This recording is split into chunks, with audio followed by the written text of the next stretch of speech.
Hello and welcome to just affairs. मैं हूं दीपक मिश्रा। जी हां, अप्रैल 2020 से लेकर जनवरी 2021 के बीच मोदी सरकार ने विज्ञापन पर कुल 212 करोड़ रुपए खर्च किए हैं और इनके द्वारा चलाई जा रही स्वास्थ्य बीमा योजना के विज्ञापन पर मात्र 0.01% यानी करीब 2,49,000 रुपए खर्च किए गए हैं। इससे ज्यादा तो अल्टो की कीमत है करीब 3,40,000। आप ये देख सकते हैं मारुति अल्टो की कीमत भी इससे ज्यादा है। अब यहाँ सोचने का विषय यह है कि क्या सरकार को जनता के स्वास्थ्य या रोजगार की फिक्र भी है या नहीं, यह एक बड़ा सवाल है। जी हाँ, जिस हिसाब से सरकार ने प्रचार में खर्च किए, कौन लेगा इनसे इसका हिसाब। अब आप सोच रहे होंगे कि किसका प्रचार हुआ है, चुनाव भी तो नहीं थे, तो कहां के प्रचार में खर्च हुआ रुपया। आपको बता दूं कि यह खर्च सरकार अपने कार्यकाल में किए गए कुछ विवादित कानूनों के बचाव और उनके बारे में अधिक जागरूकता फैलाने के लिए विज्ञापन दे रही थी। इन कानूनों में नागरिकता संशोधन कानून, CAA सिटीजनशिप अमेंडमेंट एक्ट या कृषि कानून, नेशनल पॉपुलेशन रजिस्टर आदि शामिल थे। CAA में एक काफी विवादित मुद्दा भी रहा था, जिसमें नागरिकता हासिल करने की प्रक्रिया में मुसलमानों को इसके दायरे से बाहर रखा गया था। इस खर्च को देखकर लगता है कि सरकार ने पुरजोर प्रयास किया कि उसके द्वारा ये जो भी कानून बनाए गए थे उनको पब्लिक के बीच में ये एक एज अ पॉजिटिव इम्पैक्ट पेश करना चाहती थी। आप ये डाटा देख सकते हैं, BBC का डाटा है। मैं आपको क्लियर कर दूं कि मैं किसी भी सरकार के पक्ष या प्रतिपक्ष में नहीं हूं। मैंने जो भी आर्टिकल था मैं सिर्फ उसका विश्लेषण कर रहा हूं। आप ये देख सकते हैं, महामारी के दौरान चयनित योजनाओं के विज्ञापन पर खर्च अप्रैल 2020 से जनवरी 2021 तक। और ये जो टाइम था ना, इसी टाइम कोविड एकदम पीक पर था। आप ये देख सकते हैं, कोविड जागरूकता में टोटल इतना खर्च हुआ है।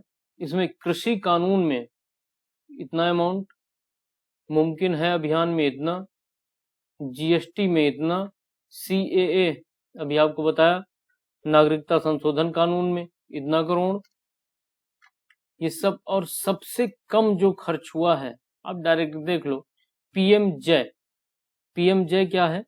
आयुष्मान भारत योजना। ये एक 2018 में PM मोदी द्वारा चलाई गई बीमा योजना थी, जो प्रति 10,000 से कम आय वालों को बीमा के तौर पर 5 लाख रुपए दिए जाते थे कि वो अपना इलाज करा सकें। आगे डिटेल में हम इस योजना को समझेंगे।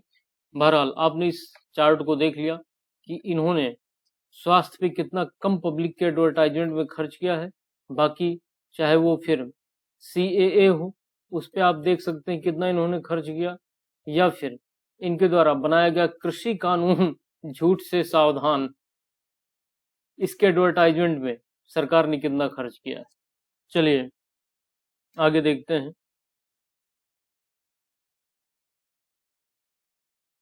सिर्फ इन कानूनों के प्रचार प्रसार के लिए इतनी बड़ी धनराशि का खर्च होना कहीं न कहीं सरकार की मंशा पर प्रश्न उठाती है।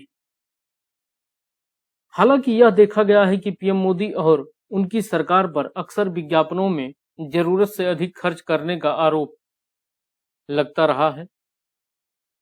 समझ गए, यूं ही नहीं होता अब की बार मोदी सरकार। आपको बता दूं कि साल 2014 में सत्ता में आने के बाद सरकार ने जनवरी 2021 तक सिर्फ विज्ञापन पर 5,749 करोड़ खर्च किए हैं, यानी लगभग 6 साल में। वहीं 6 साढ़े 6 साल में, वहीं इससे पहले की UPA गवर्नमेंट यानी कांग्रेस ने 10 साल में विज्ञापन पर तकरीबन 3,582 करोड़ खर्च किए थे। अभी तक आप मामला क्या है, मामले की गंभीरता क्या है, उसको समझ गए होंगे। आप समझ गए होंगे कि सरकार किस चीज के विज्ञापन पर ज्यादा ध्यान दे रही है और किस चीज के विज्ञापन पर कम ध्यान दे रही है। अब चलिए हम थोड़ा सा जानते हैं पीएम जय है क्या। पीएम जय का फुल फॉर्म है प्रधानमंत्री जन आरोग्य योजना या आयुष्मान भारत योजना या मोदी समर्थकों द्वारा दिया गया नाम मोदी केयर। क्या है ये? साल 2018 में पीएम मोदी ने 10,000 रुपए से कम प्रतिमाह की आय वाले भारतीय परिवार के लिए शुरू की गई स्वास्थ्य बीमा योजना थी। हालांकि अप्रैल 2020 में सरकार ने कहा कि निजी यानी प्राइवेट और सरकार के साथ जुड़े सार्वजनिक अस्पतालों में भी कोविड-19 का इलाज का खर्च इसी बीमा के तहत कवर किया जाएगा। हालांकि ये इनका एक अच्छा इनिशिएटिव था।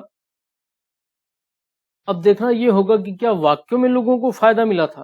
तो एक न्यूज आई थी, क्योंकि ये थोड़ा सा कहना मुश्किल है कि सरकार द्वारा चलाई जा रही योजनाओं का पब्लिक तक पहुंच पाना और उसका पूर्ण रूपेण पब्लिक द्वारा उसका फायदा उठा पाना आज भी भारत में या कहीं ना कहीं बहुत ही मुश्किल साबित हुआ है।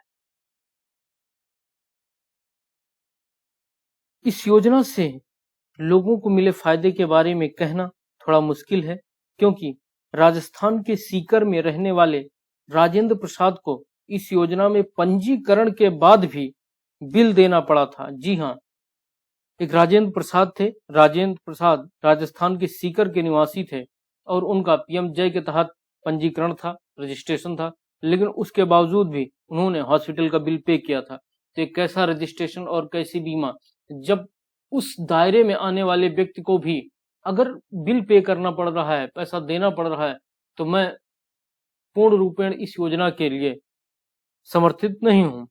तो आज का विश्लेषण यहीं समाप्त होता है। Thank you.